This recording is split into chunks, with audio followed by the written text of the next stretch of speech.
It's 6 p.m. on a Children's Day here in Korea. Welcome to our newscast. I'm Daniel Choi. It's Children's Day here, and President Park Geun-hye opened up the nation's top office to a group of lucky young students and delivered an empowering message to the special visitors. The floor leaders of Korea's ruling Saenuri and main opposition Minju Party seek closer cooperation to make the 20th National Assembly a more productive one than its predecessor. The minor opposition People's Party agrees, but also vows to keep the two parties in check.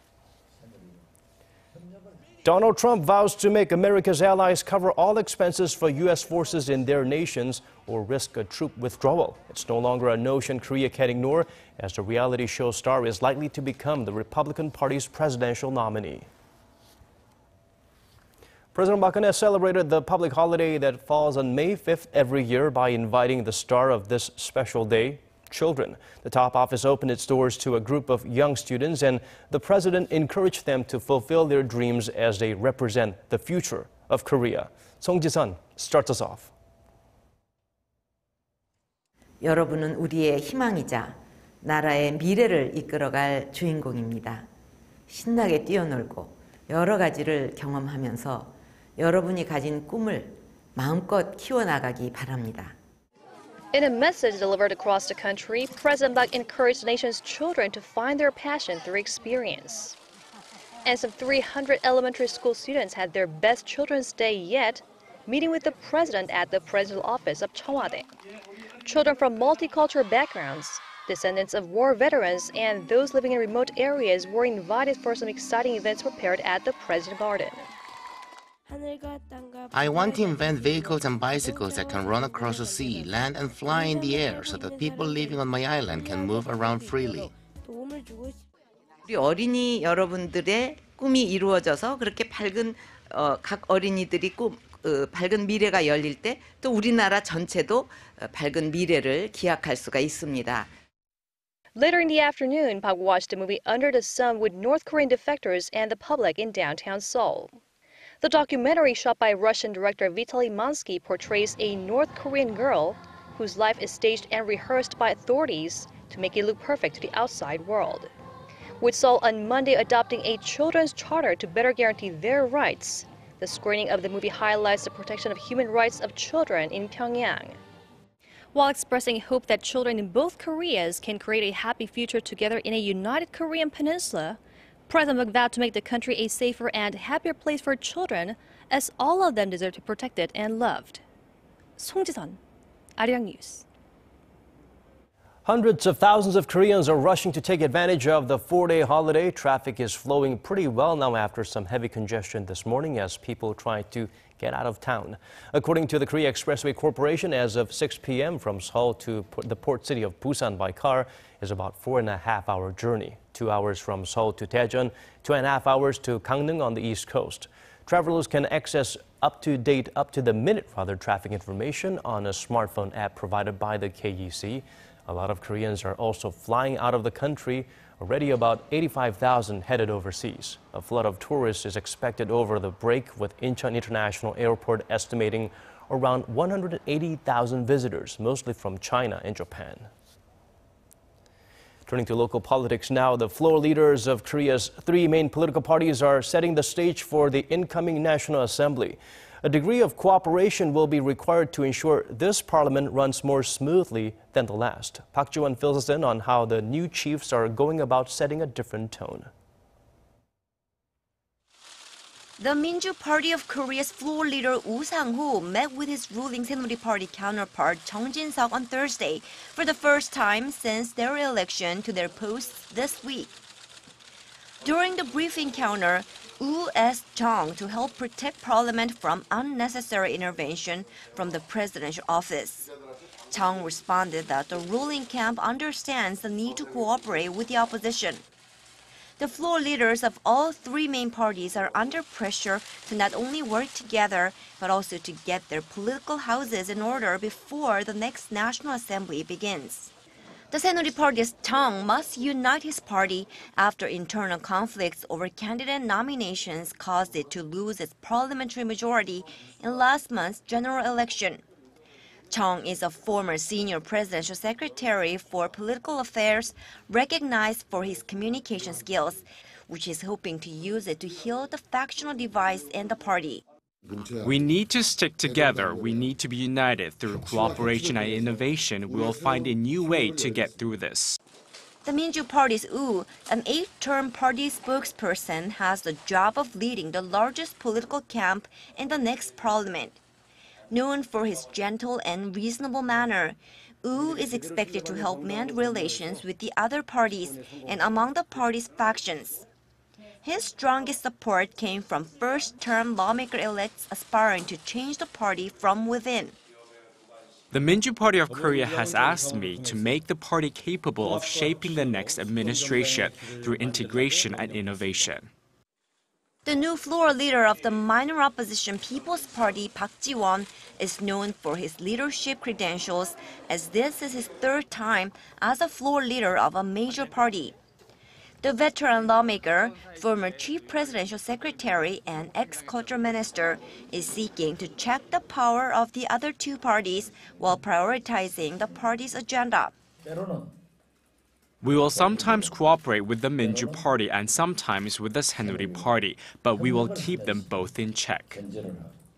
The 3 floor leaders are expected to meet sometime next week. Park Ji-won, Arirang News. Korea's top central banker is taking a cautious stance as discussions on financing the government's corporate restructuring drive gains momentum. One of the options discussed is for the central bank to inject money to state-run banks that will be saddled with debt. But the governor says loans may be better than capital injections in order to minimize the losses. Kim Min-ji has the latest. The Bank of Korea governor says there should be an acceptable basis for the central bank to use its authority to print more money. Speaking to reporters in Frankfurt on the sidelines of the 19th ASEAN Plus 3 finance ministers and central bank governors meeting, Governor Lee Ju-yeol said that the basic principle is to keep the central bank's monetary loss to a minimum in the government's corporate restructuring drive. His remarks come as there have been growing calls for the central bank to support state banks, which will be debt-ridden by providing funds for the country's ailing shipping and shipbuilding companies. The governor also expressed skepticism about the central bank giving cash directly to the state banks to expand their capital base, saying the BOK cannot use its authority to print money without collateral. The top central banker instead said that loans are a better option than injecting money in order to minimize losses. He referred to a fund used back in 2009 whereby the central bank extended loans to commercial banks in exchange for bonds as collateral, and those banks used the money to facilitate funds to institutions with low capital adequacy ratio. On Wednesday, a special task force of government and BOK officials agreed to consider all available means to expand the capital base of state banks during their first meeting to discuss financing the government's corporate restructuring plan. He said that the central bank will not hesitate if there's a role to be taken, adding that the BOK will also take measures to stabilize the local financial market. Kim Min-ji, Arirang News. North Korea is gearing up to begin its Workers' Party Congress on Friday. Through it, the regime's leader Kim Jong-un is widely expected to cement his political status and herald a new era of leadership that stands independent from his father and grandfather. Jim Young-gil has more on the political event being held for the first time in this century. The Workers' Party Congress is expected to declare nothing short of a new era of leadership by Kim Jong-un at North Korea's highest decision-making body. Seoul's Unification Ministry said Thursday that North Korea is seeking to cement the Socialist Party center system and further consolidate the Kim Jong-un regime through the upcoming party congress. The ministry added the event will likely run for 3 to 4 days at a cultural center in Pyongyang. Already more than 3,000 party members attending the congress are said to have gathered in the city.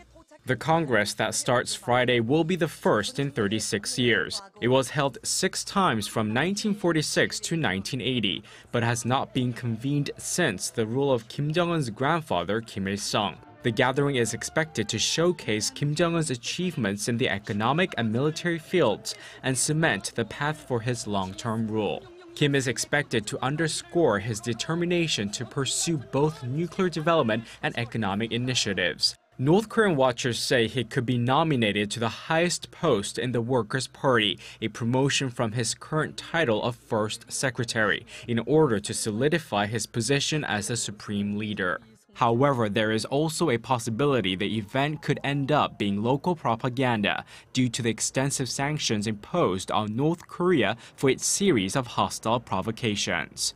Kim Young-gil, Arirang News. Donald Trump says the United States should pressure its allies, including South Korea and Japan, to bear 100% of the cost of the American troop presence. Now that Trump is considered the Republican Party's presumptive nominee, it's a most worrisome idea for Seoul. Kim Ji-yeon looks into the feasibility of this drastic policy. Donald Trump, the de facto Republican presidential nominee, says South Korea should pay for all costs related to the U.S. troop presence in the country. He has made similar comments before, but this marks the first time Trump has called for U.S. allies, including Japan and Germany, to shoulder all the expenses. In an interview with CNN, Trump said, quote, "Of course they should pick up all the expense. Why are we paying for this?" When the interviewer mentioned that Seoul already pays half of the cost to keep U.S. troops on the peninsula, which amounted to over $800 million last year alone, he said, why not a 100%? The billionaire businessman goes on to say that the U.S. should even be prepared to walk, referring to withdrawing troops unless Seoul pays more. He said, quote, "If they don't take care of us properly, if they don't respect us enough to take care of us properly, then they're going to have to defend themselves." There are roughly 28,000 American troops stationed on the peninsula as a deterrent to North Korean aggression, a legacy of the Korean War. Despite Trump's rhetoric, a local expert says there wouldn't be a complete abandonment of the South Korea-U.S. alliance and their military capability in the region if Trump became president. Even if South Korea doesn't measure up to Trump's standards in the sharing of defense costs, it won't trigger an automatic U.S. troop withdrawal. And even if that were to happen, the U.S. will come up with other cost-effective means, such as increasing the combat capability of U.S. air and naval forces. It's hard to tell how things might play out if Trump were to become president, but his recent statements carry even more weight now that his rivals had ended their campaigns, leaving him as a presumptive nominee for the Republican Party. Ohio Governor John Kasich ended his campaign on Wednesday, just a day after Texas Senator Ted Cruz bowed out of the race. Kim Ji-yeon, Arirang News. It's looking more and more like the race for the White House will boil down to Hillary Clinton versus Donald Trump. While the former Secretary of State has been leading the real estate mogul in hypothetical matchups, a new poll shows the gap between the two is widening again. Park Se-young has the new numbers on how the two titans measure up against each other. Democratic frontrunner Hillary Clinton is leading her Republican counterpart Donald Trump by double digits. According to a recent CNN poll, Clinton leads Trump 54% to 41%, a 13-point edge and her largest advantage over the businessman since last July. The poll of roughly 1,000 adults was conducted from April 28th to May 1st, just a day before Trump's sweep in the Indiana primary.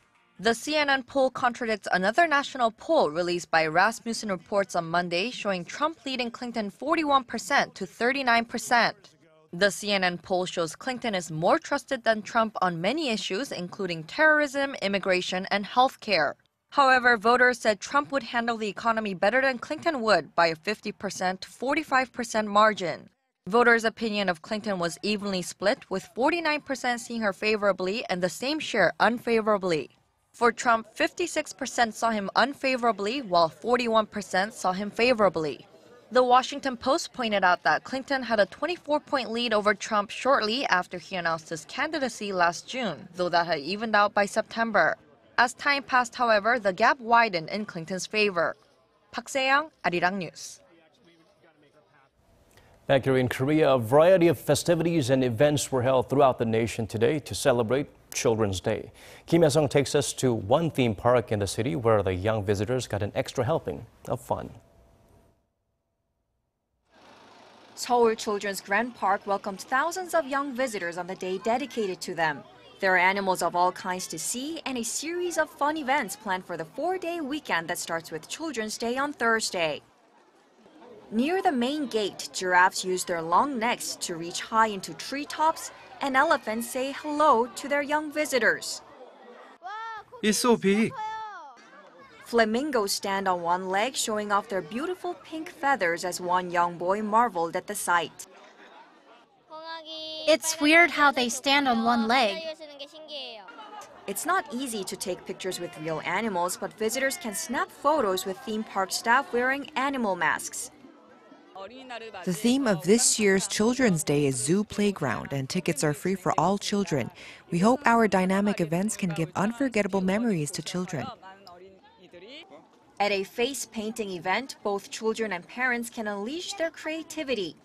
In the afternoon, families had picnics along the stream and relaxed in the shade. We don't have much time to spend together because of work, but I'm glad we could come here on Children's Day, relax and have a memorable time. At the children's playground, kids can make sandcastles, climb on the rocks, or play in the water all day until the park closes. Today, twice the usual number of visitors came to the theme park. Children were not only able to enjoy the beauty of nature, but also spend time with their parents on this special day. Kim Hae-sung, Arirang News.